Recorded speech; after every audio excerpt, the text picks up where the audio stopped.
మనకేం తీసుకొచ్చాడు అంటే దేవుని మాట వినకుండా మరణాన్ని తీసుకొచ్చాడు. మొదటి ఆదాము దేవుడు ఏం చెప్పాడు? చక్కగా ఏదైనా తోటలో సంతోషంగా జీవించమని ఏదైనా తోటనిస్తే మొదటి ఆదాము దేవుని మాటలను ప్రక్కన పెట్టి ఏం చేశాడంటే మనకేం తీసుకొచ్చాడండి? మరణం తీసుకొచ్చాడు. ఆజ్ఞ అతిక్రమమే పాపము, పాపం వల్ల వచ్చు జీతం మరణం. రెండవ ఆదాము వచ్చేసే వరకు ప్రభు అయిన యేసుక్రీస్తు. మొదటి ఆదాము ఏం తీసుకొచ్చాడండి? మరణం తీసుకొస్తే రెండవ ఆదామైన ప్రభు అయిన యేసుక్రీస్తు రక్షణ తీసుకొచ్చాడు. ఏం తీసుకొచ్చాడు మనకి? రక్షణ. ఈ రక్షణ డబ్బులు పెట్టి కొంటే వచ్చేది కాదు. నీకున్నటువంటి ధనము పెట్టుకుంటే వచ్చేది రక్షణ కాదు. దేవుడు రక్షణ ఎలా ఇస్తాడంటే ఉచితముగా ఇస్తాడు. ఎలా ఇస్తాడమ్మా? ఉచితంగా ఇస్తాడు. ఉచితంగా రక్షణ ఇచ్చి ఆ రక్షణ నువ్వు పొందుకోమని చెప్తా ఉన్నాడు. కానీ మనుషులు ఉచితంగా వస్తే ఏది కూడా పెద్ద గౌరవించరు. చూడండి, ఉచితంగా బైబిల్ ఇస్తే చదవరు. 2000 రూపాయలు పెట్టి బైబిల్ కూడా చదువుతారు కష్టపడి. ఉచితంగా ఏది వచ్చినా సరే దాన్ని పెద్ద విలువ ఇవ్వరు. అందుకని దేవుడిచ్చేటువంటి రక్షణ మీద మనుషులకి ఇంట్రెస్ట్ పోయింది. అదే కనుక మరి ఆ రక్షణ కూడా ఇంత కాస్ట్ 1 కోటి రూపాయలు అన్నారనుకోండి, నానా బాధలు పడి సీట్లు వేసుకొని అయినా సరే, నెల సీట్లు వేసుకొని అయినా సరే 20 లక్షలన్నా 30 లక్షలైనా ఏదో విధంగా అప్పు చేసైనా మనం కొనుక్కుంటాం. ఎందుకనంటే మనకు రక్షణ అవసరం, చాలా విలువైందని అప్పుడు తెలుస్తుంది. ఉచితంగా ఎప్పుడు ఇచ్చాడు దేవుడు, దాని విలువ మనకి తెలియట్లేదు ప్రియులారా. కాబట్టి దేవుడు ఉచితంగా ఇస్తాడు, నిన్ను పరిశీలిస్తూ ఉంటాడు. కాబట్టి ఆ రక్షణను దేవుడు మనకు ఉచితంగా ఇచ్చాడు కనుక ప్రతి ఒక్కరు కూడా ఆ యొక్క రక్షణ మనం సంపాదించుకోవాలని దేవుడు ఈరోజు మనతో మాట్లాడుతున్నాడు. చూసినట్లయితే ఇక్కడ 2 సందర్భాలు తీసుకుందాం. మత్తయి సువార్త 13వ అధ్యాయము 44వ వచనంలో ఇక్కడ ఒక వ్యక్తి ఉంటాడు. ఆయన చదువుదాం, తర్వాత మళ్ళీ మార్కు సువార్తకి వెళ్దాం. అందరూ కూడా చక్కగా పరిశుద్ధ గ్రంథం తీసి దేవుని యొక్క సన్నిధిలో ఉన్నాం మనం. మొదటి వచనం మత్తయి సువార్త 13వ అధ్యాయము 44వ వచనం. ఇక్కడ ఒక వ్యక్తి గురించి వ్రాయబడి ఉన్నది. బాగా అందరూ కూడా శ్రద్ధగా ఈ యొక్క 2 సందర్భాలు మనం తెలుసుకోవాలని దేవుడు మనతో మాట్లాడాలని నిర్ణయించుకున్నాడు ఈరోజు. మొదటి మాట చదవండి. పరలోక రాజ్యము పొలములో దాచబడిన ధనమును పోలి ఉన్నది. ఒక మనుష్యుడు దానిని కనుగొని దాచిపెట్టి అది దొరికిన సంతోషంతో వెళ్ళి తనకు కలిగినదంతయు అమ్మి ఆ పొలమును కొన్నాడు. అక్కడ ఒక వ్యక్తి గురించి చెప్తున్నాడు. ఈ మాటలు చెప్పింది ఎవరంటే ప్రభు అయిన యేసుక్రీస్తు.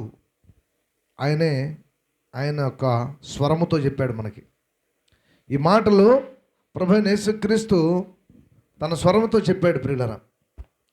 ఎందుకంటే ఇది వేరే శిష్యులో అపోస్తులో చెప్పిన మాటలు కావు, డైరెక్ట్గా ప్రభువారు చెప్తున్నాడు. ఏమని చెప్తున్నాడంటే, ఒక వ్యక్తి కంట ఒక పొలంలో బంగారం ఉందని తెలిసింది. బంగారం ఉందని తెలిసేసరికి ఏం చేశాడంటే తనకున్న ఆస్తి మొత్తాన్ని అమ్మేసి తీసుకెళ్ళి ఆ పొలం కొనుక్కున్నాడంట. ఆ పొలంలో ఏముందని తెలిసింది? బంగారం ఉందని తెలిసింది. మనం కూడా చూడండి, మరి ఎక్కడైనా ఒక స్థలంలో బంగారం ఉందని తెలిస్తే మనకు ఉన్నదంతా కూడా తీసుకెళ్ళి దాన్ని అమ్మేసి ఏం చేస్తాం? దాన్ని కొనుక్కుంటాం. అలాగే ఈ వ్యక్తి అంట తనకు ఉన్నదంతా తీసుకెళ్ళి ఆ కొంచెం పొలాన్ని కొనుక్కున్నాడంట. అది ఆ పొలం ఎలాంటిదంట? పరలోకము లాంటిదంట. ఏంటిదంట అది? పరలోకము.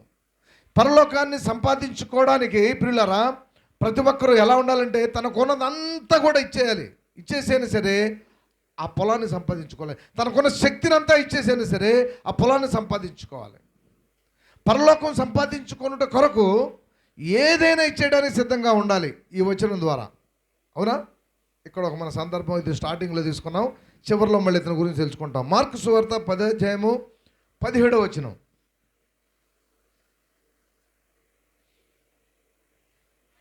ఇది ఒక సంఘటన.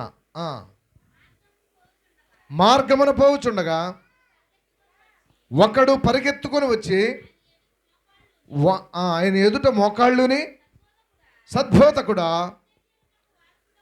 నిత్య జీవనముకు వారసుడు అగుటకు నేనేమి చేయుదునని ఆయనను అడిగాను.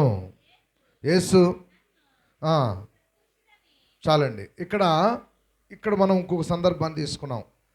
ఒక వ్యక్తి అంట, అతను అధికారి అంట, అట్ ద సేమ్ టైం అతను ధనవంతుడు అంట. 2 క్వాలిఫికేషన్లు ఉన్నాయి ఆయనకి, కుర్రాడికి. మొదటి ఏంటి క్వాలిఫికేషను? ఒక ఆఫీసర్. రెండవది ఏంటి? గొప్ప ధనం ఉన్నటువంటి కుర్రాడు. ఈ ధనం ఉన్న వాళ్ళకి ఒక లోకంలో ఎలా బాగా డబ్బులు సంపాదిస్తే అసలు మెడక మీద తలగా నిలవదు చాలామందికి. 4 డబ్బులు దేవుడు కరుణించి ఇస్తే అసలు మనుషుల్ని లెక్క చేయరు. చాలామంది చూడండి, డబ్బు లేనప్పుడు ఒక విధంగా ఉంటారు, డబ్బు ఉన్నప్పుడు వచ్చినప్పుడు మరొక విధంగా వారి యొక్క ప్రవర్తన మొత్తం మారిపోతూ ఉంటుంది. వాళ్ళు అనుకుంటారు పరలోకాన్ని కూడా మేము కొనుక్కోగలం అనుకుంటారు. వాళ్ళు ఏమనుకుంటారంటే పరలోకాన్ని కూడా మేము కొనుక్కోగలము అని అనుకుంటారు.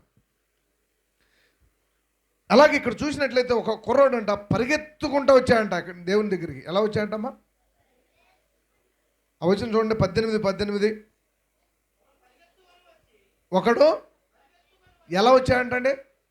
దేవుని సన్నిధికి ఎలా వచ్చాయంట? పరిగెత్తుకుంటూ వచ్చాయంట. డబ్బున్న వాళ్ళు అసలు పరిగెత్తుకుంటూ దేవుని సన్నిధికి వస్తారా? సరే, పేదవాళ్ళు అంటే దేవుని సన్నిధికి పరిగెత్తుకుంటూ వస్తారేమో, కానీ బాగా డబ్బులు ఉన్నాయి అనుకోండి, మీరు పరిగెత్తుకుంటూ దేవుని సన్నిధి రాలేరు. అసలు ఏమి లేని వాళ్ళు కూడా పరిగెత్తుకుంటూ దేవుని సన్నిధి రావట్లా. డబ్బున్నా లేకపోయినా, అప్పులున్నా, సమస్యలున్నా, ప్రాబ్లమ్స్ ఉన్నా దేవుని సన్నిధికి వస్తే సమస్యలను తీర్చబడతాయని విశ్వాసం లేకుండా మనుషులు ఏం చేస్తున్నారంటే అసలు దేవుని సన్నిధికి నిదానంగా నిర్లక్ష్యంగా వచ్చేవాళ్ళు ఎక్కువ మంది ఈ లోకంలో ఉన్నారు. కానీ ఇతనికి ఎంత ధనం ఉన్నా ఎలా వచ్చాయంటండి? పరిగెత్తుకుంటా యేసు ప్రభు సన్నిధికి పరిగెత్తుకుంటా వచ్చాడు. ఈరోజు ప్రియులారా, దేవుడు నీతో నాతో మాట్లాడుతూ ఉన్నాడు. దేవుని సన్నిధికి ఎలా రావాలంట? ఎలా రావాలి? అందరూ చెప్పండి. పరిగెత్తుకుంటా రావాలి. నీకు ధనం ఉన్నా లేకపోయినా, ఆస్తి ఉన్నా లేకపోయినా, నువ్వు గొప్పవాడివైనా పేదవాడివైనా పర్వాలేదు, కానీ దేవుని సన్నిధికి భయపడుతూ వణుకుతూ పరిగెత్తుకుంటా వచ్చే వ్యక్తిగా ఉన్నట్లయితే దేవుడు నీ ఆశ తీర్చడానికి ప్రయత్నం చేస్తాడు. మొట్టమొదటిగా ఈ కుర్రోడు ఎలా వచ్చాడంటే దేవుని సన్నిధికి పరిగెత్తుకుంటూ వచ్చాడు. వచ్చి ఏమని అడుగుతున్నాడు? వచ్చి ఏం చేశాడు? నెక్స్ట్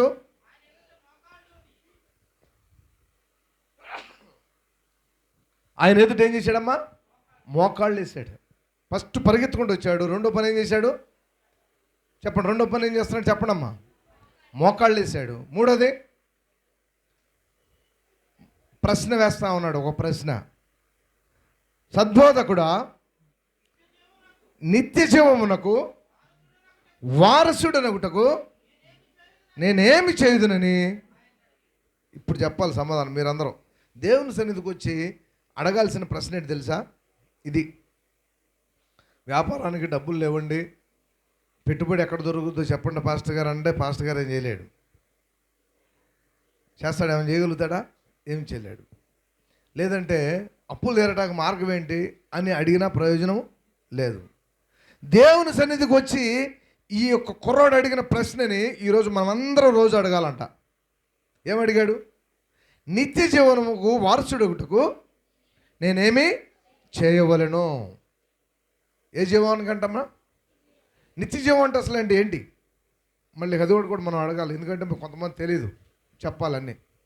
నిత్య అంటే ఏంటి చెప్పండి మీకు ఇక్కడ ఉన్నవాళ్ళు. నిత్య అంటే ఏంటి? ఎల్లప్పుడూ, రోజు. ఇప్పుడు నిత్యావసర వస్తువులు అంటాం. నిత్యావసర వస్తువులు అంటే ఏంటి? పప్పు, మన కరోనాలు ఇచ్చారు, మన బియ్యం, పప్పు, కారం, నూనె ఇవన్నీ ఇచ్చేవాళ్ళు కదా, అవి నిత్యావసర సరుకులు. నిత్యావసరం. నిత్య అంటే ఏంటి? ఎల్లప్పుడూ, అంతము లేనిది, ఎప్పుడు అవసరమే మనకు అవన్నీ. తర్వాత జీవం అంటే ఏంటి? జీవం అంటే బ్రతికి ఉండడం. జీవం అంటే ఏంటి? బ్రతికున్న వాళ్ళని జీవించుచున్నవారు అంటారు, మరణించిన వారిని మరణించిన వారు అంటారు. బ్రతుకున్న వాళ్ళని ఏమంటారు? జీవించుచున్నవాడు, అనగా జీవము. ఇప్పుడు నిత్య జీవం అంటే ఎల్లప్పుడూ బ్రతికి ఉండాలంటే నేనేం చేయాలన్నాడు దేవుడి దగ్గరకు వచ్చి. ఎలాంటి ప్రశ్న వేసాడు చూసారా? ఇటువంటి కోరికతో దేవుని సన్నిధికి ఎవరైనా వస్తున్నారా? ఏ కోరిక చెప్పండి? చెప్పాలి వెనకాళ్ళు. ఇప్పుడు కుర్రోళ్ళు ఏ కోరికతో వచ్చాడు ఈ కుర్రోడు దేవుని దగ్గరికి? చాలామంది దేవుని దగ్గరికి వెళ్తే ఏదైనా మేలు జరుగుతామో, వ్యాపారం డబ్బులు దొరుకుతామో అని వస్తూ ఉంటారు. కానీ ఈ కుర్రోడు దేనికి వచ్చాడంట? నేను ఎల్లప్పుడూ బ్రతికుండాలి, దానికి మార్గం చెప్పండి అంటున్నాడు వచ్చి. ఎల్లప్పుడు అంటే ఈ లోకంలోనూ బ్రతికుండాలి, పరలోకంలో కూడా నేను బ్రతికుండాలని కొంతమంది ఉద్దేశం. కొంతమంది అయితే ఎక్కువ కాలం బ్రతకాలనుకుంటూ ఉంటారు. ఒక ఆమె దగ్గరికి వెళ్ళి ప్రార్థన చేస్తూ ఉన్నాను. ప్రార్థన చేస్తూ ఉంటే ఆవిడ బాగా ముసలామ, అయ్యా వందనాలండి ప్రార్థన చేయండి అంది. చేస్తూ ఉన్నాను. అమ్మాయి నీకేం కావాలమ్మా అంటే, అయ్యా నేను నా మనవరాలి పెళ్ళి అయ్యేదాకా బతికేటట్టుగా ప్రార్థన చేయండి అయ్యా అంది. ఆమెకు ఆల్రెడీ 90 దాటిపోయినాయి. ఏం కోరుకుంటా ఉంది? మనవరాలి పెళ్ళి అయ్యేదాకా నాకు బతికుండాక ప్రార్థన చేయండి అంది. సరే మనవరాలు నేను అనుకున్నాను ఒక 20 ఏళ్ళు ఉంటాయి, ఆమెను పిలిపిస్తే ఆమె కోసం కూడా ప్రార్థన చేస్తాను, తీసుకురమ్మన్నా. ఉయ్యాల్లో ఉంది ఆ పిల్ల, 6 నెలల పిల్ల. 6 నెలల పిల్ల పెద్ద అయ్యి 20 సంవత్సరాలు వచ్చి పెళ్ళి అయ్యేదాకా బతకాలని అంటే ఎంత కోరి బతకాలని ప్రతి వాడికి ఎలా ఉంటుందండి ఆశ? ప్రతి మనిషికి ఎలా ఉంటుంది చూసారా? చిన్న పిల్లని 20 ఏళ్ళ దాకా ఇంకా బతికుండాలని 90 ఏళ్ళ ముసలాం కోరుకుంటా ఉంది. అంటే ప్రతి మనిషికి ఎక్కువ కాలం బ్రతకాలని ఆశ ఉంటుంది. అందుకని ఈ కుర్రాడు పరిగెత్తుకుంటా వచ్చేసి, ఈ ధనవంతుడు, ఈ అధికారి పరిగెత్తుకుంటా వచ్చి ఏమని అడుగుతున్నాడు చెప్పాలి, అందరు వినాలి చక్కగా. ఏమని అడుగుతున్నాడు? దేవుడి దగ్గరికి వచ్చి చెప్పాలి. జ్యోతి మర్చిపోయారా? నిత్య జీవమునకు వెళ్ళుటకు నేనేమి చేయాలి? అబ్బాయి ఎలాంటి ప్రశ్న! దేవుని సన్నిధికి వచ్చి ఈ ప్రశ్న అడిగేవాళ్ళు లేరు నన్ను. నేను నిత్య జీవంలోకి వెళ్ళడానికి ఏం చేయాలండి పాస్టర్ గారు? మా కుర్రోళ్ళు ఇప్పుడు చాలామంది ఉన్నారు. మన రాము కానీ, ఆనంద్ కానీ, నాగేశ్వరరావు కానీ, మా కొడుకులు కానీ, ఇంకా మన కుర్రోళ్ళందరూ కూడా ఏమని అడగాలి? దేవుని సన్నిధికి వచ్చి సేవకుడిని ఏం అడగాలి చెప్పండి? నిత్య జీవంకి వెళ్ళడానికి నేనేమి చేయాలి? ఇది ప్రశ్న. సరైన ప్రశ్నతో సరైన వ్యక్తి దగ్గరికి వచ్చాడు. దేవునికే మహిమ కలుగును గాక. ఈ కుర్రాడు సరైన ప్రశ్న తీసుకొని వచ్చాడు. ఎవరి దగ్గరికి వచ్చాడు? సరైన వ్యక్తి దగ్గరికే వచ్చాడు. యేసు ప్రభు సృష్టికర్త దేవుడని ఆయన తెలుసుకున్నాడు. అందుకనే ఆ పరిగెత్తుకుంటా యేసు ప్రభు సన్నిధికి వచ్చి మోకరించాడు. ఎలాంటి ప్రశ్నతో వచ్చాడు? నిత్య జీవంకి వెళ్ళడానికి నేనేమి చెయ్యాలి? ఈరోజు మనం కూడా స్త్రీలైనా, పురుషులైనా, వృద్ధులైనా, పిల్లలైనా ఏ ప్రశ్నతో రావాలి తెలుసా? నేను నిత్య జీవంలోకి వెళ్ళడానికి ఏ జీవము? మీరందరూ చెప్పాలి. ఏ జీవం అది? నిత్య జీవము. నిత్య జీవం అంటే ఎటర్నల్ లైఫ్, ద హెవెన్, పరలోకంలో ఉండడానికి నేనేమి చేయాలనే దానికి ప్రశ్న అనమాట. దేవుని సన్నిధికి వచ్చిన ప్రతి వారు కూడా ఏమన్నా నిత్య జీవనం రాకపోయినా ఏమని అడగాలంటే, పరలోకం వెళ్ళడానికి నేనేమి చేయాలి? ఇటువంటి ప్రశ్నతో దేవుని సన్నిధికి వచ్చినట్లయితే ప్రియులరా, నీ ప్రశ్నకి జవాబు దొరుకుతుంది దేవుని సన్నిధిలో. దేవుని సన్నిధిలోనే దొరుకుతుంది. ఇక్కడ తప్ప ఇంకెక్కడికి వెళ్ళినా దొరకదు. అందుకని ఆ వ్యక్తి దేవుని సన్నిధికి వచ్చి దేవుణ్ణి అడుగుతా ఉన్నాడు. ఏమని అడుగుతా ఉన్నాడు? మళ్ళీ ఒకసారి టకామని చెప్పేస్తే నేను నెక్స్ట్ పాయింట్కి వెళ్ళిపోతా. నిత్య జీవనకి వెళ్ళడానికి నేనేమి చేయాలి? గుర్తుపెట్టుకోవాలి ప్రశ్న. దేవుని సన్నిధికి వచ్చిన బుధవారం, శనివారం, మంగళవారం, ఆదివారం ఫస్ట్ అడగాల్సిన ప్రశ్న ఏంటంటే, ప్రభువా నిత్య జీవంలోకి వెళ్ళడానికి మేమేమి చేయాలి నాయనా అని అడగాలి. ఆ కుర్రోడు అడిగినట్లు. ఆ కుర్రోడు దేవుని సన్నిధికి ఎలా వస్తున్నాడమ్మా? పరిగెత్తుకుంటా వచ్చాడు. పరిగెత్తుకుంటా దేవుని సన్నిధికి వచ్చాడు అంటే మంచోడా చెడ్డోడా? మామూలుగా మీరు ఇప్పుడు న్యాయమూర్తులు అనమాట, జడ్జిలు మీరే. కుర్రోడు దేవుని సన్నిధికి పరిగెత్తుకుంటా వచ్చాడు అంటే అతను మంచోడా చెడ్డవాడా? చెప్పండి, అందరు గట్టిగా చెప్పాలి. మంచోడేనా? Very good. ఒక మార్కు పడిపోయింది ఆ కుర్రోడికి. తర్వాత రెండోది ఏం చేశాడు? మోకాళ్ళు వేసాడు. దేవుని సన్నిధిలోకి వచ్చి ఫస్ట్ ఏం చేశాడు? తనను తాను తగ్గించుకుంటా ఉన్నాడు. అంటే అతను మంచోడు చెడ్డోడా? రెండోది ఏంటి? మోకాళ్ళు వేసాడు కాబట్టి మంచోడు. అన్ని మార్కులు పడుతున్నాయి చూడండి. ఒక్కొక్క మార్కులు, ఒక్కొక్క ప్రవర్తనకి ఒక్కొక్క మార్కు పడిపోతా ఉంది ఆయనకి. మొదటిగా పరిగెత్తుకుంటూ వచ్చాడు, మంచివాడు. రెండవది దేవుని సన్నిధికి వచ్చి మోకరించాడు, మంచివాడు. మూడవది నిత్య జీవంలోకి వెళ్ళడానికి నేనేం చేయాలంటా ఉన్నాడు. మంచి ప్రశ్న. నాకేదో ఆస్తి కావాలంటలేదు, డబ్బులు కావాలంటలేదు, లేకపోతే నాకు ఆరోగ్యం కావాలంటలేదు, మరొకటి ఏదేది అడగట్లేదు. కానీ ఏమడుగుతున్నాడండి? నిత్య జీవంలోకి వెళ్ళడానికి నేనేమి? మంచి ప్రశ్న వేశాడు. కాబట్టి మంచోడా చెడ్డోడా? మంచివాడే. ఎన్ని మంచి లక్షణాలు ఉన్నాయి చూడండి ఆయనకి. ఇప్పటికి 3 వచ్చినాయి లక్షణాలు. ఎందుకని అడుగుతున్నాడంటే ఆ టైంలో యేసు ప్రభుకు ఒక మాట ఉంది అక్కడ. ఏం మాట ఉందంటే, అతను పిచ్చి పట్టిన వాడని, తర్వాత దయ్యాలు పట్టిన వాడని అనేక మంది ఆ టైంలో యేసు ప్రభుని అనుకునేవాళ్ళు. యేసు ప్రభు దగ్గరకు వచ్చి అందరూ మోకరించి ప్రార్థన చేస్తూ ఉంటే అన్యులు, దేవుని తెలియని వారు అందరూ వాళ్ళని విమర్శిస్తూ ఉండేవాళ్ళు. ఈరోజు కూడా దేవుని సన్నిధికి వచ్చిన మనల్ని చూసి అనేక మంది విమర్శించేవాళ్ళు ఉంటారు. ప్రార్థన చేస్తూ నిన్ను చూసి విమర్శించేవాళ్ళు ఉంటారు. కన్నీటితో ప్రార్థన చేస్తూ నిన్ను చూసి విమర్శించేవాళ్ళు ఉంటారు. అనేక రకాలుగా మనల్ని క్రిటిసైజ్ చేసేవాళ్ళు ఉంటారు. ఎప్పుడు ప్రార్థన ప్రార్థన అంటారేంటి అని మనల్ని విమర్శించే వాళ్ళు కూడా ఉండవచ్చు. కానీ ఈ మాటలన్నింటినీ కుర్రోడు పక్కన పెట్టాడా, పట్టించుకున్నాడా? పక్కన పెట్టేశాడు. అందుకని అక్కడ అందరూ యేసు ప్రభువుని తిడుతున్నా సరే ఈ కుర్రోడు మాత్రం ఏమాత్రం చెప్పాలి, ఇటు చూడాలి అందరూ. ఈ కుర్రోడు మాత్రం ఏమాత్రం పట్టించుకోవట్లేదు. పట్టించుకోకుండా ఆయన దగ్గరికి వెళ్ళి సద్బోధకుడా, సత్పురుషుడా అంటా ఉన్నాడు. దేవుని సన్నిధికి వెళ్ళి ఏం చేస్తున్నాడండి? ఈ వచనం మీరు చదివినట్లయితే బైబిల్ అంతా ఒక ఎత్తు, ఈ యొక్క వచనం ఒక ఎత్తు అనమాట. మెయిన్ కాన్సెప్ట్ మనం ఏంటంటే సత్పురుషుడా అంటా ఉన్నాడు. అక్కడికి వెళ్ళి ఆయన ఏమన్నాడంటే, నేను దేవుడు తప్ప ఎవరో సత్పురుషుడు కాదు కదా అని యేసుప్రభు అంటా ఉన్నాడు. అంటే దేవుడని తెలుసుకున్నాడు, నిజ దేవుడిని తెలుసుకున్నాడు, సజీవుడని యేసుప్రభుని తెలుసుకున్నాడు. జనాలు మాటలు వినలేదు.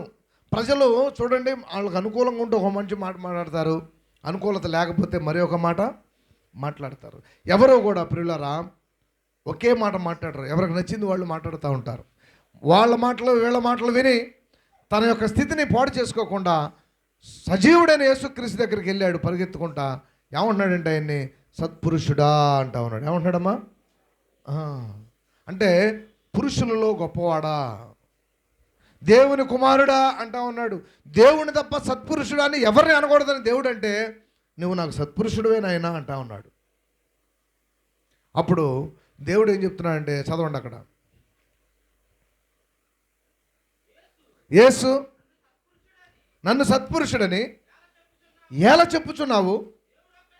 దేవుడు ఒక్కడే కానీ ఎవ్వడును, చూసారా, ఎవ్వరు కూడా సత్పురుషుడు కాదు, మంచివాడు ఎవడో ఈ లోకంలో లేడు, నీతిమంతుడు ఒక్కడనో లేడు. కొంతమంది ఏం చేస్తారంటే దాన ధర్మాలు, ఇదివరకు చూడండి, ఇప్పుడు తిరుపతి గుడికి వెళ్తే పెద్ద పెద్ద కిరీటాలు వేస్తూ ఉంటారు, బంగారపు కిరీటాలు కుండీలో, పెద్ద పెద్ద మెడలో వేసుకుని ఆహారాలు వేసేస్తూ ఉంటారు, కోట్ల రూపాయలు చేసేటువంటి దేవుడికి ఇచ్చేస్తూ ఉంటారు. వాళ్ళ ఉద్దేశం ఏంటంటే మాకు పాపం పోయి మేము పరలోకం వెళ్తామని విశ్వాసం. వాళ్ళకి ఏం విశ్వాసం? పాపము పోయి పరలోకము వెళతామనేటువంటి విశ్వాసం. కానీ దేవుడు ఏమంటున్నాడంటే పాపము ఏ పరిస్థితుల్లో కూడా పోదు. మరి ఎలా పోద్ది అనేది పాట కూడా ఉంది.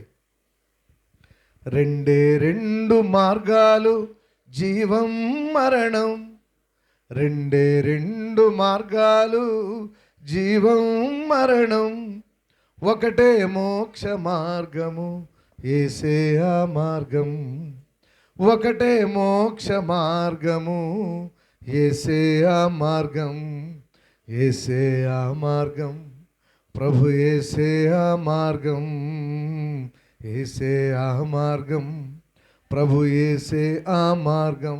ఏ మార్గం అంట? 2 మార్గాలు, జీవం లేకపోతే మరణం. మరి మోక్ష మార్గం ఏంటి అంటే ఒకే ఒక్క మార్గము. బ్రతకటానికి 2 మార్గాలు ఉన్నాయి, కానీ మోక్ష మార్గం మాత్రం ఏకైక మార్గము యేసు మార్గమే. పాపము పోయే మార్గము తెలియక చీకటిలో మనిషి వెదుగుచున్నాడు, పాపము పోయే మార్గము తెలియక చీకటిలో మనిషి వెదుగుచున్నాడు, వ్రతములు పూజలు చేసిన గాని పుణ్యనదులలో మునిగిన గాని పాపము పోదు మోక్షము రాదు. చూడండి, నేను శివరాత్రి మనం ఒకప్పుడు ఏం చేసేవాళ్ళం, మనం కూడా వెళ్ళి మునిగి చక్కగా బయటకు వచ్చేవాళ్ళం. వస్తే అప్పుడు మనం ఏమనుకునేవాళ్ళం, పోయిందిగా మనకు పట్టినంత కూడా పోయింది అని, పుణ్యనదుల్లో మునిగాం కాబట్టి ఇక మనకు పట్టిన సమస్తము పోయిందని ఇక మనం మారిపోయాం, మనకంత మంచి జరుగుతుంది అనుకుని వచ్చేవాడు మళ్ళీ మామూలే. పాపము పోదు, మోక్షము చూడండి, పాపము పోయే మార్గము తెలియక. చాలామంది మనుషులు చూడండి ఎన్ని వ్రతాలు పూజలు, చీకటిలో మనిషి వెతుకుచున్నాడు. చీకటిలోనే వెతుకుతూ ఉంటాడంట. ఆ చీకటిలో ఎదిగితే ఏం కనపడుతుందండి? ఏమీ కనపడదు. వ్రతములు పూజలు చేసిన గాని, పుణ్యనదులలో మునిగిన గాని, పాపము పోదు, మోక్షము రాదు. మరి ఎలా పోద్దంటే, ఏసే ఆ మార్గం, ప్రభు ఏసే ఆ మార్గం, ఏసే ఆ మార్గం, ప్రభు ఏసే ఆ మార్గం అని పాట ఉంది. ఎవడును కూడా మరణించిన ప్రతివాడును పరలోకం చేరాలంటే ప్రభు అయిన యేసుక్రీస్తు మార్గం తప్ప మరి ఒక మార్గం ఎవరికి కూడా లేదు. యేసే ఆ మార్గము, యేసుక్రీస్తు తప్ప మరి ఒక మార్గం ఎవరైనా. అందుకని దేవుడు ఏమంటాడంటే, నేనే మార్గము, నేనే జీవము, నేనే, క్లియర్గా చెప్తా ఉన్నాడు. నేనే మార్గము, నేనే జీవము, నేనే సత్యము. యేసు మార్గము తప్ప మరి ఒక మార్గం లేదని తెలుసుకున్నాడు ఈ కుర్రోడు. అందుకని పరిగెత్తుకుంటూ వచ్చేసి ఏం చేశాడమ్మా? దేవుని దగ్గరకు వచ్చి ఏం చేశాడు? పరిగెత్తుకుంటూ వచ్చాడు. రెండోది ఏం చేశాడు? మోకాళ్ళు వేసాడు. మూడోది ఏం ప్రశ్న వేశాడు? నిత్య జీవనకి వెళ్ళడానికి నేనేమి చేయాలి సార్ అని అడుగుతా ఉన్నాడు. అప్పుడు యేసు ప్రభు చెప్తా ఉన్నాడు, ఏనండి చదవండి. దేవుని మాటలే చెప్తా ఉన్నాను, నేను అంత సొంత మాట ఒకటి కూడా చెప్పలేదు, అంత వాక్యం చెప్తా ఉన్నాను. నరహత్య చేయవద్దు,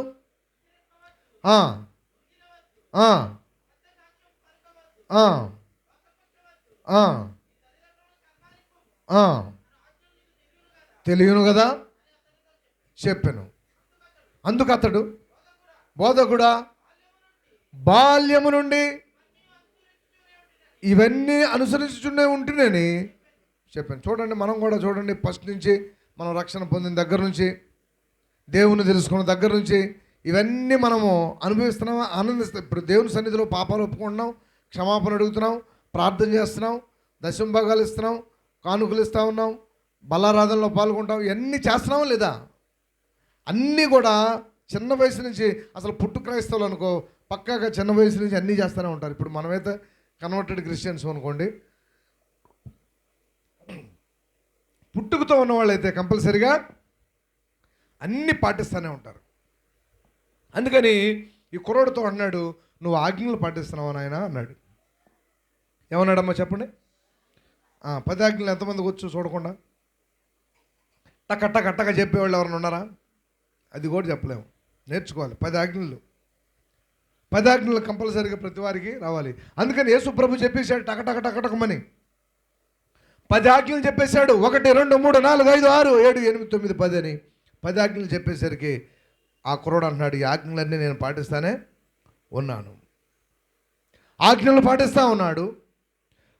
మొదటిగా దేవుని సన్నిధిలోకి వచ్చి పరిగెత్తుకుంటూ వస్తూ ఉన్నాడు. దేవుని సన్నిధిలోకి వచ్చి మోకరిస్తూ ఉన్నాడు. దేవుని సన్నిధిలోకి వచ్చి నిత్య జీవనకి వెళ్ళడానికి నేనేం చేయాలంటా ఉన్నాడు. యేసు ప్రభుని దేవుడని గమనించాడు. సత్పురుషుడు అంట. ఎన్ని మంచి లక్షణాలు ఉన్నాయి వీళ్ళలో. ఎన్ని ఆజ్ఞలు పాటిస్తాం? 10 ఆజ్ఞలు పాటిస్తున్నాడా? యేసు ప్రభు దగ్గరికి వచ్చి ఇప్పుడు నేను చెప్పినటువంటి విధానాలన్నీ పాటిస్తున్నాడు. అయినా సరే దేవుడు ఏమంటున్నాడంటే, నీకు ఒకటి తర్వాత చదవండి మరి, నేను చిన్నప్పటి నుంచి వీటన్నిటినీ పాటిస్తూనే ఉన్నాను అన్నాడు. యేసు అతన్ని చూచి అతన్ని ప్రేమించిన వాళ్ళే చెబుతారు. గద్దించే వాళ్ళు ఎవరో కూడా ఏం చేస్తారని తెలుసా? నిన్ను గద్దిస్తున్నారు అంటే అర్థం ఏంటి తెలుసా? నిన్ను ప్రేమిస్తున్నారని. నిన్ను గద్దించి చెబుతున్నారు, అమ్మ దేవుని మందిరానికి రామ్మా అని చెప్తున్నారు, రాకపోతే మంచిది కాదమ్మా అని చెప్తున్నారు అంటే నిన్ను ప్రేమించకపోతే నాకెందుకు లేకపోతే పోయింది ఆత్మ, నశించిపోతే నాకేం వస్తుంది అనుకునేవాళ్ళు. ప్రేమిస్తేనే నీ మేలు కోరుతారు. అందుకనే దేవుని వాక్యంలో ఒక చోట ఏముంటుందంటే, ప్రేమించిన వాడు, నీ మేలు కోరేవాడు నీకు లెక్కలేని స్నేహితుడు, మేలు కోరి గాయములు చేయను, పగవాడు లెక్కలేనని ముద్దులు పగవాడు ముద్దులు పెడతామేంటి? చెడిపో చెడిపో చెడిపో ముద్దు పెడతాడు, పంపిస్తాడు. నువ్వు చర్చికి ఇప్పుడు ఎందుకు చర్చికి? ఇప్పుడే చాలా పనులు ఉండలే పదా అని చెప్తూ ఉంటాడు. అవి వెళ్ళకపోతే ఏమవుతులే, అది రోజు వెళ్ళే చర్చేగా అని పగవాడు ఏం చేస్తాడంటే లెక్కలేని ముద్దులు అంటే అర్థం ఏంటి అంటే ఇలాంటి మంచి మంచి ఇష్టమైన మాటలు చెప్తూ ఉంటాడు. లేకపోతే ఆ టైంలో ఇక్కడ కాదు కానీ విజయవాడలో అయితే సీరియల్ తెగ చూస్తూ ఉంటారు జనాలు.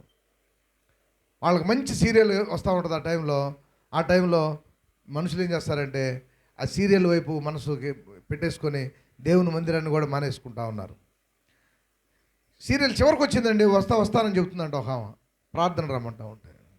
కాబట్టి పగవాడు అంట లెక్కలేని ముద్దులు పెడతాడు. చర్చికి రమ్మని చెప్పరు, దేవుని మందిరాన్ని రమ్మని చెప్పరు, మారుమనసు పొందమని చెప్పరు, బాప్తిజం తీసుకోమ్మా అని చెప్పరు.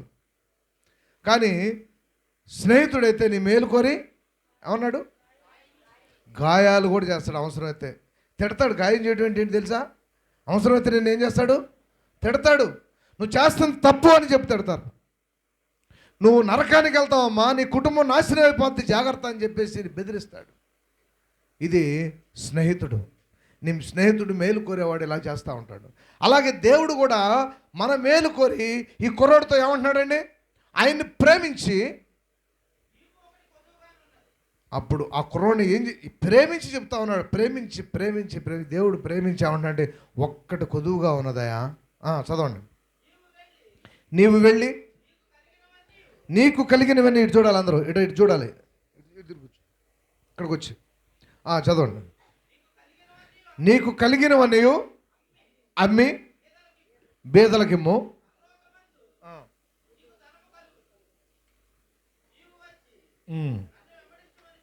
చూడండి నేను చక్కని మాటలు చెప్పాడు చూసారా. యేసు ప్రభువారు ఆ కుర్రోడ్ని ప్రేమించి చెప్తా ఉన్నాడు, అన్నీ బాగున్నాయి, ఒక్కటి కొదువుగా ఉన్నది.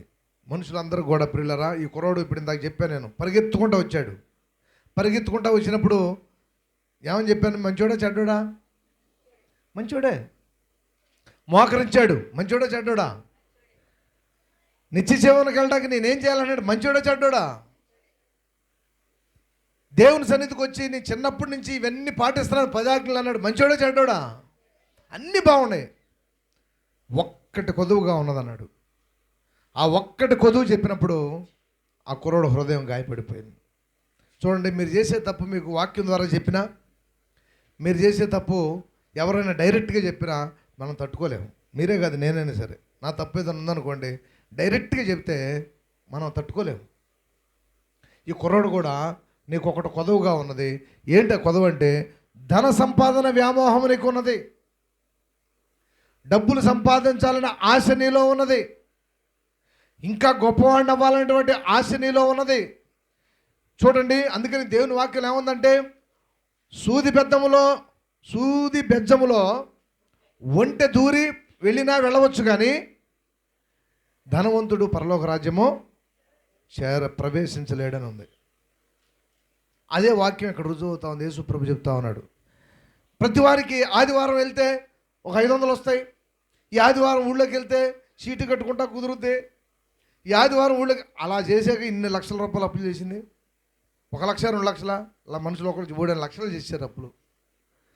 దేవుని కొరకు ఒక ఆదివారాన్ని నువ్వు విడిచిపెడితే దేవుడు ఇంకా మిగతా రోజుల్లో ఒక గొప్పగా నిన్ను దీవించడానికి అవకాశం ఉంటుంది.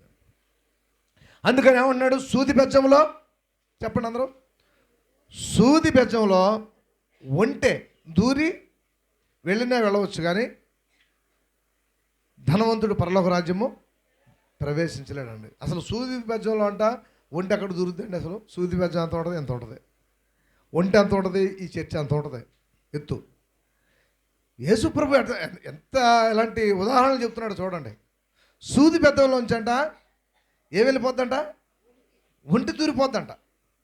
అంటే అంత భయంకరమైన దూరలేందు కూడా దూరినే వెళ్ళిపోవచ్చు, కానీ ధన వ్యామోహం కలిగిన వాడు పరలోక రాజ్యానికి మాత్రం ఎట్టి పరిస్థితుల్లో ప్రవేశించలేడు అని చెప్తా ఉన్నాడు. అందుకనే 2 యజమానులకి ఎవడో కూడా దాసుడుగా ఉండలేడు. ఒక యజమానుడే ఉండాలి. ఇద్దరు యజమానులకి ఎవడో కూడా దాసుడుగా ఉండలేడంట అని కూడా దేవుడు యేసుప్రభు మనకి వాక్యంలో మత్తయి సువార్తలో చెప్తా ఉన్నాడు. ఒంటె సూది బద్ధంలోంచి దూరినా దూరవచ్చును కానీ ధనవంతుడు పరలోక రాజ్యంలో చేరలేడని చెప్తా ఉన్నాడు. ఈ కుర్రోడి దగ్గరకు వచ్చేవరకు ఇదే మాట చెప్పాడు యేసుప్రభు. ఏమన్నాడంటే, నాయన నీకున్న ధనాన్ని తీసుకెళ్ళి దేవుని మందిరంలో ఇచ్చే, లేదంటే పేదలకు ఇచ్చేసి అమ్మి నీవు పరలోక రాజ్యం కావాలనుకుంటే నన్ను వెంబడించు, నీ సిలువను ఎత్తుకొని నన్ను వెంబడించమంటున్నాడు. ఏమెత్తుకోనట? నీ సిలువ, నీ శ్రమలు, నీ బాధలు, నీ కష్టములు, నీ ఆత్మ, నీ పరలోక రాజ్యము అన్నిటిని దానికోసమని నేను నీకు సహాయం చేస్తాను, నీ సిలువను ఎత్తుకొని నన్ను వెంబడించు అని చెబితే పిల్లరా ఆ కుర్రోడికి చాలా బాధేసింది. చూడండి, మనకి ఏదైతే బాగా ఇష్టమైన దాన్ని వద్దంటే తట్టుకోలేము తెలుసా. బాగా ఇష్టమైన వ్యక్తితో నువ్వు మాట్లాడొద్దమ్మా అన్నావు అనుకో, తట్టుకోగలవా? తట్టుకోలేవు. బాగా నచ్చిన సీరియల్ చూడొద్దంటే చూడకుండా ఉండగలవా? కొంతమంది సీరియల్ చూస్తా, ఒక ఆమె అయితే వ్రతం చేస్తుందంట, అత్తగారు వచ్చి కోళ్ళను చంపైపోతుందంట. ఏమో నిజంగానే చంపేస్తుందా, ఈ వచ్చే వారం చంపకుండా ఉండాలని ఏమో వ్రతం చేస్తుందంట, పూజ, ఉపవాసం ఉండి పూజ చేస్తుందంట. టీవీలో పెట్టాడు, మాకు యూట్యూబ్లో మనం ఒకసారి చూసా. సీరియల్లో కోడల్ని అత్త చంపబోతుందని నిజంగానే ఏమో ఉపవాసం ఉండి ఆ కోళ్ళని చంపకూడదు అని చెప్పేసి ఆ దేవుడిని అడుగుతాం. తీరా చూస్తాం, పాపం క్రిస్టియన్ కాదు, బతికాం మనం, లేకపోతే మనం బాధపడాల్సి వచ్చేది. సీరియల్ కోసం ఉపవాసం ఉండి వ్రతం చేస్తున్నాము, మా క్రిస్టియన్ కాదు కాబట్టి మనం బతికాం, కానీ లేకపోతే యేసు ప్రభు ఇలాంటి వాళ్ళని కూడా పోషిస్తున్నందుకు మనం బాధపడాల్సి వచ్చేది. పిల్లరా, చాలామందికి ఆ ట్రాన్స్లోకి వెళ్ళిపోతూ ఉంటారు. ఏం చేస్తారంటే సీరియల్ చూస్తూ చూస్తూ ఏడ్చేవాళ్ళు ఉన్నారు. ఒక ముసలమ్మ తిడతా ఉంది టీవీ దగ్గర కూర్చొని, అత్తని తిడతా ఉంది. చూసారా? ఎవరన్నా యూట్యూబ్లో చూసారా? మేము చూసాం. టీవీలో మేము హింసిస్తూ ఉంటే కోడల్ని అత్త తిడతా ఉంది. ఈ మా అమ్మ టీవీలో పట్టుకొని ఆమె తిడతా ఉంది, టీవీలో వాళ్ళని పట్టుకొని. మనుషుల్ని ఏం చేస్తుందంటే అది వాళ్ళ హృదయంలో బాధ, వేదన కలిగించేస్తూ ఉంది. కాబట్టి ఇష్టమైన దాన్ని దేవుని సన్నిధిలో వద్దని చెప్తా ఉంటే దేవుని సన్నిధికి వెళ్ళబుద్ధి కాదు. తనకిష్టమైనటువంటి కార్యాన్ని ఏదైనా సరే వద్దని చెప్తా ఉంటే ఈసారి వెళ్ళకూడదు, మనం వెళ్తే మనకి ఇష్టమైన దాన్ని వద్ద. అట్లాగే ఇక్కడ చూసినట్లయితే ఈ కుర్రాడికి బాగా ఇష్టమైంది ఏంటి చెప్పాలి అందరూ కూడా? ధన వ్యామోహము, ధన సంపాదన, డబ్బులు. కానీ దేవుడు ఏమంటున్నాడు? ముగించేద్దాం, చివరికి వచ్చేద్దాం. దేవుడు ఏమని చెప్తున్నాడు ఇప్పుడు? ఆ డబ్బునే తీసుకెళ్ళి పనిచేయవయ్యా అంటున్నాడు. ఎప్పుడైతే ఆ మాట చెప్పాడో ముఖము చిన్నబుచ్చుకొని, చదవండి అది, అతడు మిగులు ఆస్తి గలవాడు కనుక ఆ మాటకు ఏం చేశాడు? ముఖం అంతా చిన్నబుచ్చుకొని తర్వాత దుఃఖపడ్డాడు. అంటే ఇంకో బైబుల్, ఇంగ్లీష్ బైబుల్ ఏమనుందంటే తిట్టుతూ వెళ్ళిపోయాడంట. ఇంగ్లీష్ బైబుల్లో తిడుతూ అని రాశాడు, మర్మరింగ్ అని అన్నాడు. అంటే అర్థం ఏంటి అంటే ప్రార్థించిన నోరే ఒక టైం వచ్చినప్పుడు ఏం చేస్తూ ఉంది? తిడతా ఉంది. దేవుణ్ణి కలిగి ఉన్నటువంటి సమయంలో ప్రార్థించాడు, పరిగెత్తుకుంటా దేవుని సన్నిధికి వచ్చాడు, దేవుని సన్నిధిలో మోకరించాడు, నిత్య జీవనం కలడానికి నేనేం చేయాలంటా ఉన్నాడు, సత్పురుషుడు అంటా ఉన్నాడు, నీవే దేవుడు అంటున్నాడు, నీవే మార్గము, నీవే జీవము, నీవే సత్యం, ఇన్ని మాటలు చెప్పాడు. చివరికి వచ్చే వరకు ఏమంటున్నాడండి? తిట్టుకుంటా ఏదైతే మనకి ఇష్టం లేదని చెప్తామో, అమ్మ నువ్వు మారు మనసు పొందమ్మా, బాప్తిసం తీసుకోమ్మా, నువ్వు లేకపోతే కుదరదమ్మా, ఈ లెంటేసి వచ్చేస్తా ఉన్నాయమ్మా, నా మాట వినమ్మా అంటే ఆ పిల్ల కొంతమంది ఏమనుకుంటారంటే హృదయం గాయపరుచుకొని ఎప్పుడు చూసినా ఇదే చెప్తా ఉన్నాడు ఈ పాస్టర్ గారు అని చెప్పేసి ఏం చేస్తారంటే గాయపరుచుకొని వెళ్ళిపోతూ ఉంటారు. ఈ కుర్రోళ్ళలాగానే ఈ కుర్రోడు కూడా ధనము తిరుగుతూ ఉన్నాడు. పిల్లరా, దేవుడు ధనాన్ని విడిచిపెట్టు, అవన్నీ తీసుకెళ్ళి పేదలకు పంచిపెట్టు, ఇదిగో ఆదివారం చర్చిలో అందరికి భోజనాలు పెట్టు అని చెప్పేసరికి ఆ కుర్రోడు ఏం చేశాడంటే మిగులు ఆస్తి గలవాడు కనుక ముఖం చిన్నపుచ్చుకొని దుఃఖపడుతూ ఆ స్థలం నుంచి వెళ్ళిపోయి అత్యంత విలువైనటువంటి పరలోక రాజ్యాన్ని మిస్ అయిపోయాడు. ఎన్ని లక్షణాలు బాగున్నాయి కుర్రోళ్ళలో చెప్పాలి అందరూ. ఇప్పుడు పాయింట్కి వచ్చాం. ఇందాక ఎన్ని లక్షణాలు చెప్పాయి కుర్రోడు గురించి? 10 ఆజ్ఞలు పాటిస్తున్నాడా? 10 ఆజ్ఞల్లో నువ్వు శభాష మంచోడేగా. తర్వాత ఇందాక చెప్పాను, పరిగెత్తుకుంటా వచ్చాడా? మంచోడేనా? మోకరించాడా? మంచోడేనా?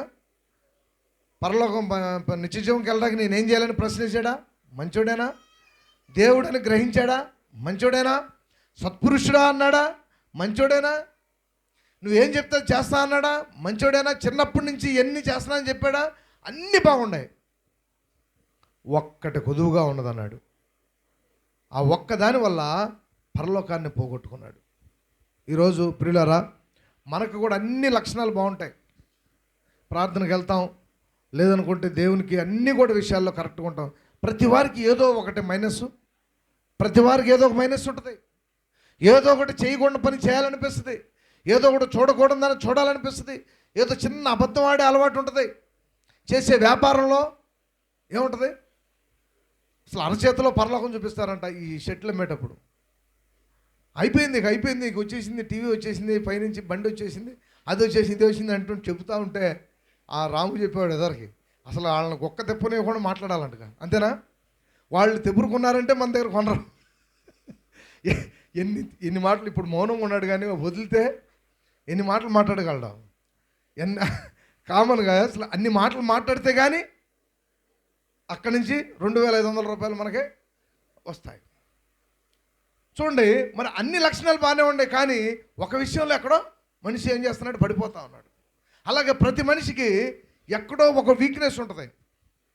ఈ యొక్క కుర్రాడికి కూడా ఒక వీక్నెస్ ఎక్కడో ఉంది. ఆ వీక్నెస్ ఏంటి అంటే ధనము, డబ్బు సంపాదించాలనేటువంటి ఆశ ఆ కుర్రాడికి. అది పరలోక రాజ్యాన్ని, నిత్య జీవాన్ని పోగొట్టేటట్లు చేసేసుకున్నాడు.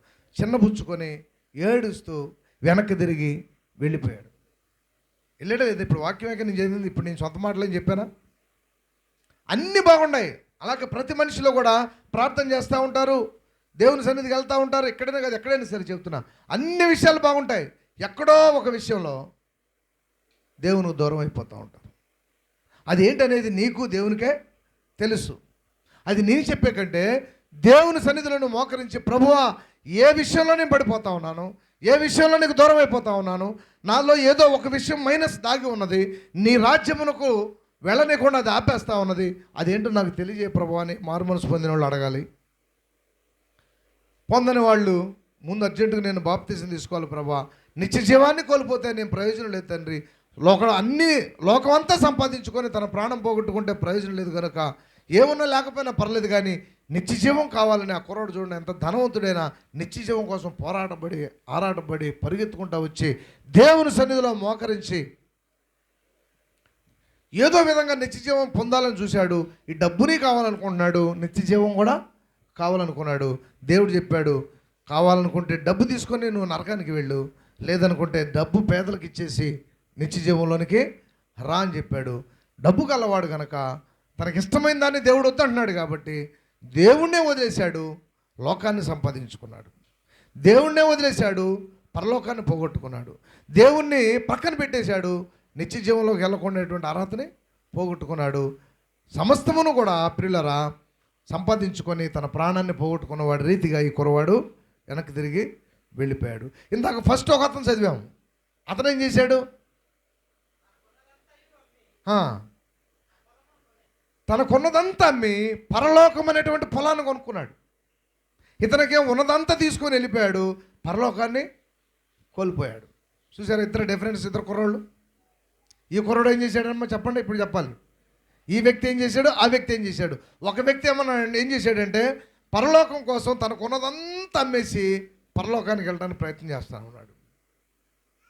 ఏమున్నా లేకపోయినా పర్లేదు, నాకు కుటుంబం ఉన్నా లేకపోయినా పర్లేదు, నాకు పిల్లలున్నా లేకపోయినా పర్లేదు, నాకు భర్త నన్ను ప్రేమించకపోయినా పర్లేదు, తల్లిదండ్రులు, ఎందుకంటే చూడండి తల్లిదండ్రులు అయినా భర్త అయినా పిల్లలైనా కొంతకాలమే మనతో ఉంటారు. మనతో పాటు జీవితాంతం ఉంటారా? మన కడుపును పుట్టిన పిల్లలు చివరిదాకా మనతో ఉంటారా? ఏదో ఒకరోజు మనం మరణిస్తాం, తీసుకెళ్ళి పాతేసి వెళ్ళిపోతారు. తన భర్త ఉన్నాడు, భార్య చచ్చిపోతే నేను కూడా చచ్చిపోతాను అంటాడా? శుభ్రంగా మొన్న పాస్టమ్ గారు అంటా ఒక జోక్ గుర్తొచ్చింది, నేను చచ్చిపోతే నువ్వు ఇంకొకళ్ళని చేసుకుంటావా అంటాం. ఇప్పుడు గుర్తొచ్చింది, ఇప్పుడు ఆ మాట గుర్తొచ్చింది, నేను చచ్చిపోతే ఇంకొకళ్ళు నువ్వు చేసుకుంటావా అని అంటుంది. సరే చేసుకునే తర్వాత సంగతి, కానీ ఇప్పుడు ఆమె ప్రశ్న చూసావా, చచ్చిపోయినా పర్లేదు కానీ ఇంకొకళ్ళు మాత్రం ప్రశ్న చూసావా, చేసుకోలేదు వేరే విషయం, అది మనం దాన్ని ఇప్పుడు మాట్లాడలేదు. కానీ చచ్చిపోయినా పర్లేదంట, ఇంకొకళ్ళని అంటే చెప్తున్నా ఆ మాట చూసారా, మనుషులకి ఎలాంటి ఆలోచన వస్తుందో చూసారా. మనుషులు ఎలా ఉంటారంటే ఆశాజీవి. మనుషులు ఎలా ఉంటారంట? ఆశాజీవులు. లోకమంతా సంపాదించుకుంటారు, పరలోకాన్ని మిస్ అవుతారు. ఇంకేదో ఇంకేదో ఇంకేదో ఇంకో ఇల్లు కట్టాలి, ఇంకో ఇల్లు కట్టాలి, ఇంకో బిల్డింగ్ కట్టాలి, ఇంకోటి ఆశ కలిగి మనుషులు ప్రయత్నాలు చేస్తూ ఉంటారు. అసలైనటువంటి దేవుని రాజ్యాన్ని మాత్రం కోల్పోతూ ఉంటారు. దేవుడు ఈరోజు నీతో మాట్లాడుతున్నాడు. ఇక్కడ 2 సందర్భాలు చెప్పి, 2 వ్యక్తులు. ఒక వ్యక్తి ఏమన్నాడు? తనకున్నదంతా అమ్మేసి తీసుకెళ్ళి ఏం కొనుక్కుంటా అంట? పరలోక రాజ్యము కొనుక్కుంటా అంట. ఇంకో కుర్రాడు ఏమన్నాడు? నా డబ్బులుంటే చాలు, నాకు పరలోక రాజ్యం వదిలేండి అని వెనక్కి తిరిగి. ఇప్పుడు ఎవరు జ్ఞాని, ఎవరు అజ్ఞాని? పరలోక రాజ్యాన్ని సంపాదించుకున్నవాడు జ్ఞాని. దేవుని దగ్గరికి వెళ్ళి కూడా, దేవుని సన్నిధికి వెళ్ళి కూడా, ప్రభుత్వం మాట్లాడి కూడా పరలోకాన్ని పోగొట్టుకున్నవాడు అజ్ఞాని. గుర్తుపెట్టుకోవాలి. అందుకని ప్రియులారా, మనిషి బ్రతికి ఉండగానే దేవునిని సంపాదించుకోవాలి.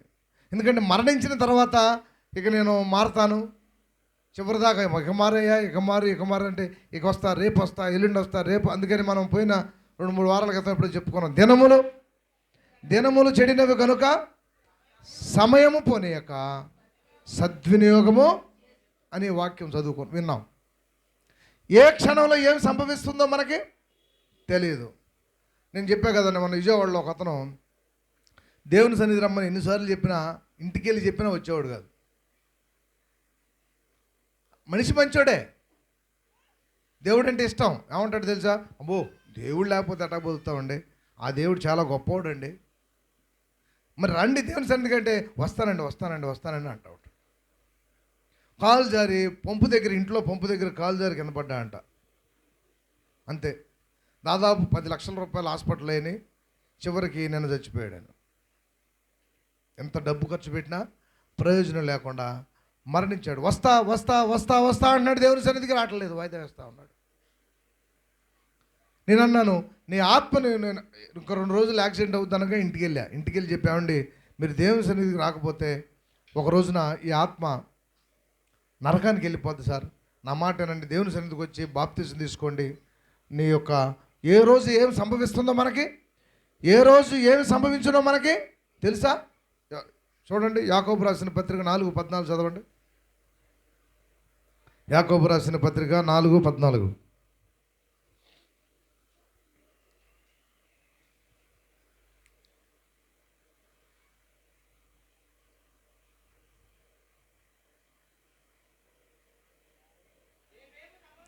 రేపేమి సంభవించునో మీకు తెలియదు. మీ జీవము ఏ పాటిది? కొంతసేపు కనబడి అంతలో మాయమైపోయే ఆవిరి వంటి వారి దేవునికే మహిమ కలుగును గాక. ప్రియులారా, రేపేమి సంభవించునో, ఈ యొక్క మందిరంలో నుంచి బయటికి వెళ్ళిపోయిన తర్వాత రేపేమి సంభవిస్తుందో నీకు తెలీదు. అంతలో కనబడి, కొంతసేపు కనబడి అంతలోనే మాయమైపోయే ఆవిరి వంటి జీవితము. ఒక స్ప్రే బాటిల్ను, ఒక జత బట్టలు తప్ప మన అమ్మడు వచ్చేది ఏది కూడా లేదు. నిన్న అతనికి వెంటనే 10 గంటలకి అక్కడ అపార్ట్మెంట్లో అన్నారంట, తీసుకెళ్ళిపోండి శివరాత్రి కొంటాగిలే తీసుకెళ్ళిపోండి అంటే, మరి అప్పటికప్పుడికే తెల్లారి పొద్దునే అంటే చెప్పారు. వెంటనే 10 గంటలకే తీసుకెళ్ళిపోయారు. ఇంకొక 1-2 గంటలు కష్టపడి చాలా ఇల్లు కట్టుకున్నాడు, మంచి ఇల్లు తయారు చేసుకున్నాడు. ఆ ఇంట్లో ఒక 2 గంటలు కూడా కూర్చోబెట్టడానికి, పడుకోబెట్టడానికి కూడా అవకాశం లేకుండా తీసుకెళ్ళిపోయారు. రేపేమి సంభవించునో మీకు, ఏ క్షణంలో ఏం సంభవించునో మీకు ఏమో తెలుసా? ఏదో ఒక రోజు నువ్వు మరణించాల్సిందే, ఏదో ఒక రోజు ఈ లోకాన్ని విడిచిపెట్టాల్సిందే, ఏదో ఒక రోజు నువ్వు మట్టిలో మట్టి కరిగిపోవాల్సిందే. అందుకని రేపేమి సంభవిస్తుందో నీకు తెలియదు కనుక ఈరోజు నీకు ఆయుష్ ఉన్నప్పుడే దేవుణ్ణి సంపాదించుకోమని చెప్తా ఉన్నాడు దేవుడు.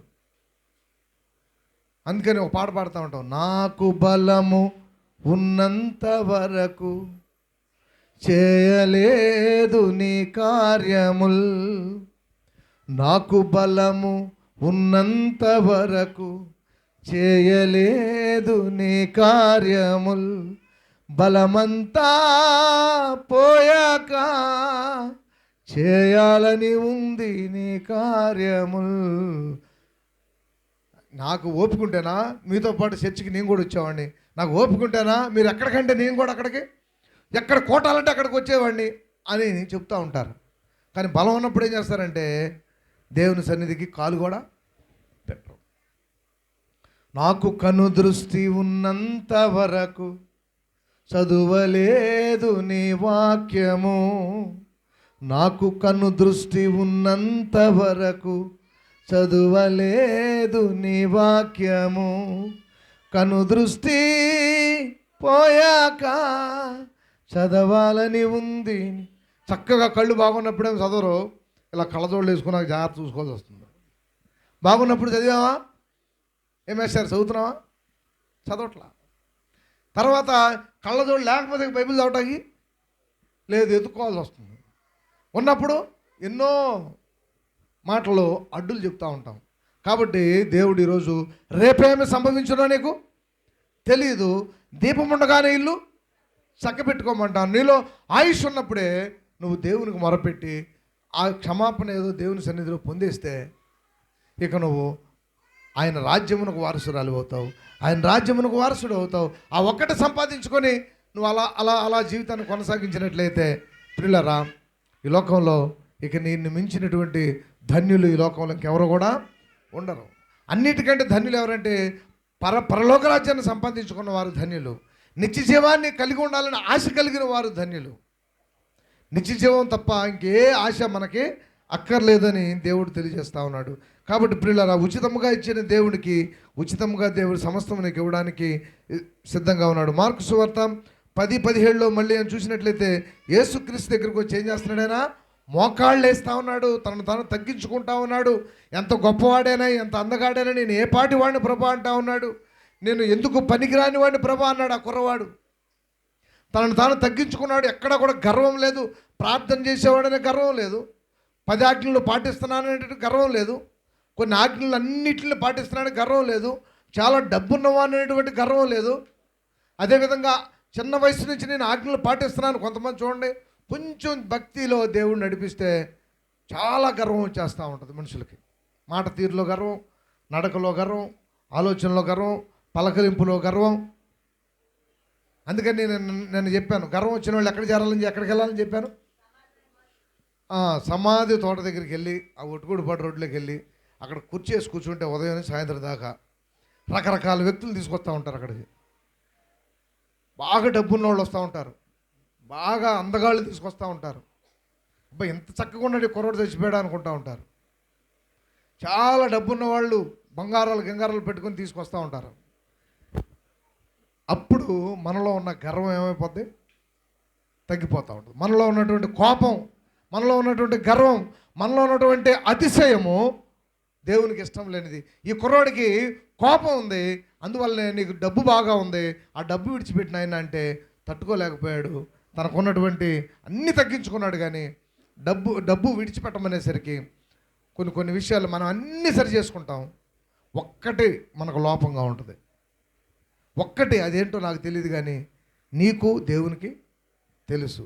కాబట్టి దేవుని సన్నిధిలో ఇప్పుడు ఏం చేయాలంటే, ఏదో ఒకటి నాలో ఒకటి తప్పు ఉన్నది ప్రభువా, ఏదో ఒకటి ఉన్నది, ఆ ఒకటేంటో నీకు తెలుసు, నాకు తెలుసు. ఈరోజు నేను క్షమాపణ అడుగుతున్నాను, ఆ తప్పు నుంచి నాకు విడుదల దయచేయి ప్రభా, నాకు సహాయం చేయి ప్రభా అని నువ్వు దేవుని సన్నిధిలో మోకరించినట్లయితే ఆ పరలోక మరి ఆ యొక్క నిత్య జీవాన్ని కోల్పోయిన వారి కుర్రవాడేవలే కాకుండా తనకున్నదంతా అమ్మి ఏమమ్మాడు, ఉన్నదంతా అమ్మేశాడు. అవసరమైతే నాకు పరలోకం ఉంటే చాలు, పరలోకానికి అడ్డుగా వచ్చిన నా భర్తని నాకు అక్కర్లేదు, గ్యారంటీగా పరలోకానికి అడ్డుగా వస్తే మన పిల్లలైనా సరే మనకు అక్కర్లేదు, పరలోక రాజ్యానికి అడ్డుగా వస్తే మన కుటుంబ సభ్యులైనా మనకు అక్కర్లేదు, పరలోక రాజ్యానికి వెళ్లకుండా దేవుని మందిరానికి వెళ్లకుండా ఆపేటువంటి ఏదైనా సరే మనకి అక్కర్లేదు. ఎందుకంటే వాళ్ళు మనతో ఎల్లకాలం ఉండరు. చూడండి, భర్త అయిన ఎంతకాలం ఉంటాడు, కొంతకాలమే ఉండి ఆయనో ఏమో ముందో చచ్చిపోతారు. తర్వాత పిల్లలైనా సరే ముందు తల్లిదండ్రులు చచ్చిపోతారు, పిల్లల్ని ఈ లోకంలో విడిచిపెడతాం. అందుకనే ఒక పాట మనకు పరిశుద్ధ గ్రంథంలో రాయబడి ఉంది. ఏం పాట అది? తల్లిదండ్రుల ప్రేమ నీడవలే, అదేనా, నీడవలే గతించును, కన్నా బిడ్డల ప్రేమ కలలా కరిగిపోవును. చూడండి, తల్లిదండ్రుల ప్రేమ మోడుబారి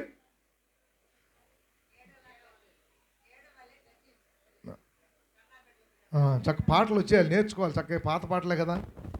తల్లిదండ్రుల ప్రేమ నీడ ఎలా కొంతకాలం ఉండి ఇటుపక్కనే ఎండొచ్చి ఇటుపక్క ఎండొచ్చేదాకా ఇటు ఉంటుంది, ఎండ రాగానే ఆ నీడమైపోద్ది, కనపడదు, నీడ వల్ల గతించిపోద్ది ఒక రోజున. మనం ఏమనుకుంటామంటే మా అమ్మ నాన్న కోసం, కొంతమంది అత్తమామల కంటే కూడా అమ్మా నాన్న పిచ్చి ఎక్కువ ఉంటుంది చాలామందికి. ఆ కుటుంబ సభ్యులు, ఆ తమ్ముళ్ళు, ఆ చెల్లెళ్ళు, వాళ్ళ కోసం వీళ్ళు మొత్తాన్ని వదిలేసుకుంటూ ఉంటారు. వీళ్ళు పూర్తిగా ఉంటారు, నీడ వల్లే గతించిపోతారు. వీళ్ళందరూ ఒక రోజున ఏమవుతారు, నీడ వల్లే గతించిపోతారు. తర్వాత కన్నా బిడ్డల ప్రేమ కలలా కరిగిపో.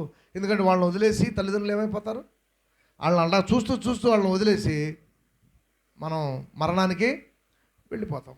కానీ ఎన్నాడెన్నడు మారనిది నా యేసుని దివ్య ప్రేమ, ఎన్నాడెన్నడు వీడనిది నా యేసుని నిత్య ప్రేమ. చూసారు, ఎన్నడూ విడిచిపెట్టదు. ఈ లోకంలో ఉండగా నీకు ప్రక్కనే పరిశుద్ధాత్మలాగా నీ ప్రక్కన ఉంటుంది.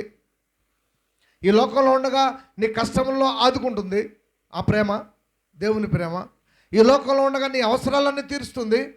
ఈ లోకంలో ఉండగా నీకు ఏది కావాలో, ఏ సమయంలో ఏది కావాలో అది నీకు ఇస్తానంటా ఉంది. ఈ లోకాన్ని విడిచిపెట్టినా కూడా పరలోకంలో తీసుకెళ్ళి నీకు చక్కని గృహాన్ని ఇచ్చి ఆయన సన్నిధిలో కూర్చోబెట్టుకొని, ఇలాగే ఇప్పుడు మనం ఎలా కూర్చున్నామో అలాగే ఆయన సన్నిధిలో కూర్చోబెట్టుకొని సంతోషంగా గాన ప్రతిగానములు చేసే భాగ్యం దేవుడు మనకి ఇవ్వబోతా ఉన్నాడు. ఈ ప్రేమ శాశ్వతము, ఎన్నాడెన్నడు మారనిది నా యేసుని. ఆ ప్రేమ ఎన్నడూ మారదు. ఈ లోకంలో ఉండగా మారదు, పరలోకంలో ఉండగా కూడా మారదు. అందుకని నిత్య జీవానికి అడ్డుగా వచ్చి ఎవరినైనా పక్కన పెట్టండి. ఈ రోజు నుంచి నిత్య జీవంలోకి వెళ్లకుండా ఆపేటువంటి సమస్త మరి అడ్డులన్నిటిని కూడా యేసుక్రీస్తు నామంలో తొలగిపోవునుగాక. ఆమేన్. ప్రార్థన చేసుకుందాం. ఆదివారం నాడు గుడికి రాకుండా ఆపే సమస్త సాతాను శక్తుల్ని దేవుడు తొలగించునుగాక అని అందరూ కూడా స్వరమెత్తి స్తుతిద్దాం, దేవుని స్తుతిద్దాం, దేవుని కనపరుద్దాం. అవును ప్రభువా, తిరిగి రాని లోకానికి మేము ఒక రోజున తిరిగి మేము అందరం వెళ్ళిపోవాలి. ఆ లోకంలోకి మేము వెళ్ళినప్పుడు ప్రభువా, దానికి అడ్డుగా వచ్చేటువంటి దేనినైనా సరే నీవు మాత్రమే తొలగించే దేవుడు అని నమ్మడానికి సహాయం చేయండి ప్రభు. ఎదుగు తండ్రి, ఇంతకాలము మాకు తెలియకుండా మాలో ఒక సాతానుని మేము పోషిస్తూ వచ్చాము. మాకు తెలియకుండా ఏదో మమ్మల్ని వెంటాడుతూ ఉన్నది. నీ రాజ్యమునకు వెళ్ళనికుండా నీ నిత్య రాజ్యం నుంచి మమ్మల్ని దూరం చేసేది ఏదో నీకు వ్యతిరేకమైన కార్యము మా జీవితంలో ఉన్నది ప్రభువా. అందువల్లనే నీ సన్నిధిలోకి రాలేకపోతా ఉన్నాం, అందువల్ల నీ సన్నిధిలో స్తుతించలేకపోతా ఉన్నాం, అందువల్ల నేను ప్రార్థన చేయలేకపోతా ఉన్నాం, అందువల్ల నీ మంగళవారం నీ సన్నిధిలో మేము గడపలేకపోతా ఉన్నాం, అందువల్ల బుధవారం శనివారం రాలేకపోతా ఉన్నాం. మా అవసరాలు తీర్చట్లేదు ప్రభువా, మా సమస్యలు తీరట్లేదు నాయన. ఇదంతటికి కారణం ఏదో ఒకటి నీకు వ్యతిరేకమైన కార్యం మా జీవితంలో ఉన్నది. అదేమిటో మాకు తెలియజేయండి ప్రభువా. మా హృదయాన్ని మేము సరి చేసుకుంటాం, మా తప్పులు మేము ఒప్పుకుంటాం, మమ్మల్ని క్షమించమని అడుగుతా ఉన్నాం ప్రభువా.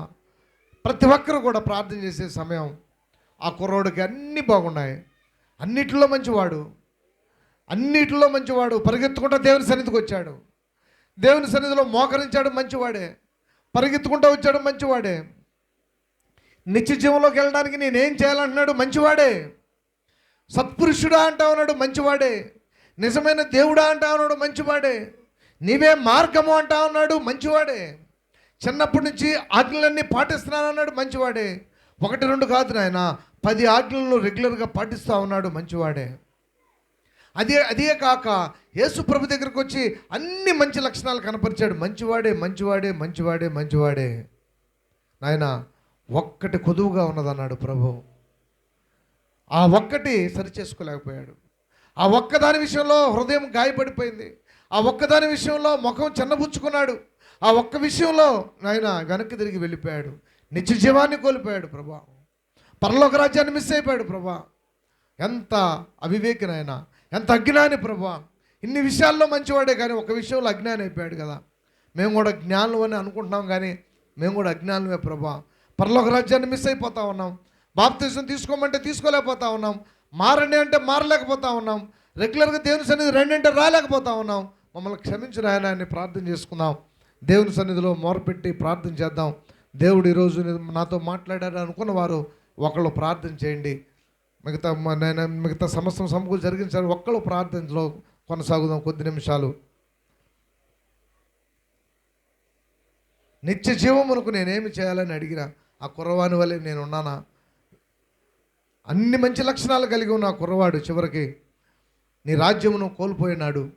ఇంకో కుర్రవాడైతే తనకున్నదంతా అమ్మి పరలోకమనే పొలాన్ని కొనుక్కున్నాడు.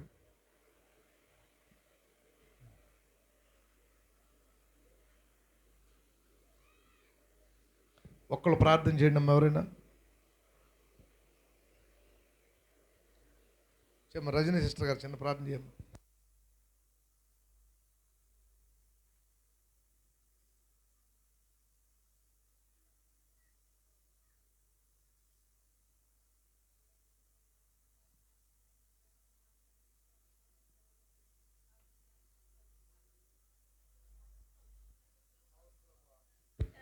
అవునైనా,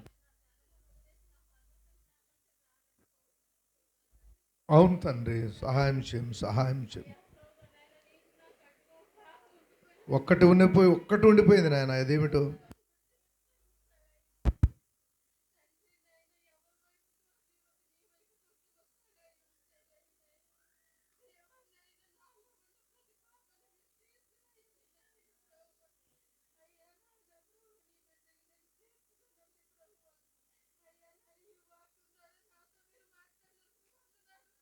తండ్రి. వందనాలు ప్రభా.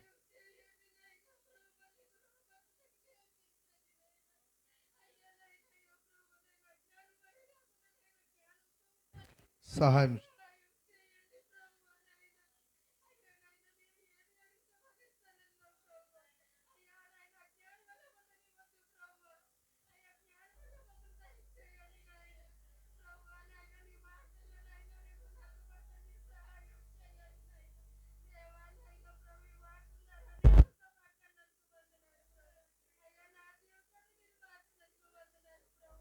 వందనాలు. కడగండి ప్రభా.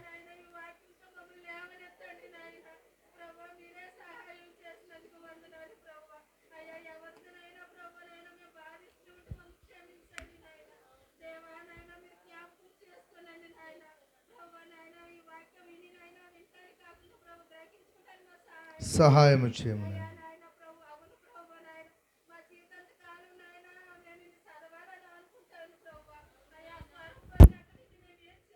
చేయలేము నాయన.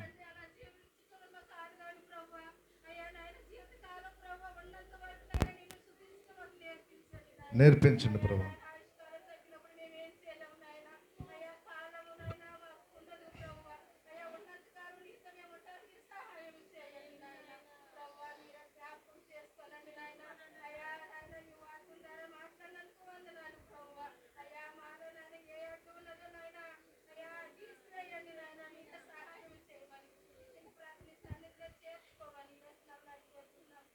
Amen, amen. దేవునికి మహిమ కలుగును గాక. ఈరోజు దేవుడు మనతో మాట్లాడాడు కనుక ఆయనకు లోబడదాం, జీవిద్దాం. అందరికి వచ్చిన పాట ఓ మానవుడా మార్పు లేని జీవితం ఎన్నాళ్ళు అనే పాటను మరి ఒకసారి కలిసి అందరం కూడా కలిసి పాడుకుంటూ ఉండగా లేచి నిలబడి పాట పాడుతూ ఉండగా కానుకలు దేవునికి సమర్పిద్దాం. ఈ ఆదివారం నాడు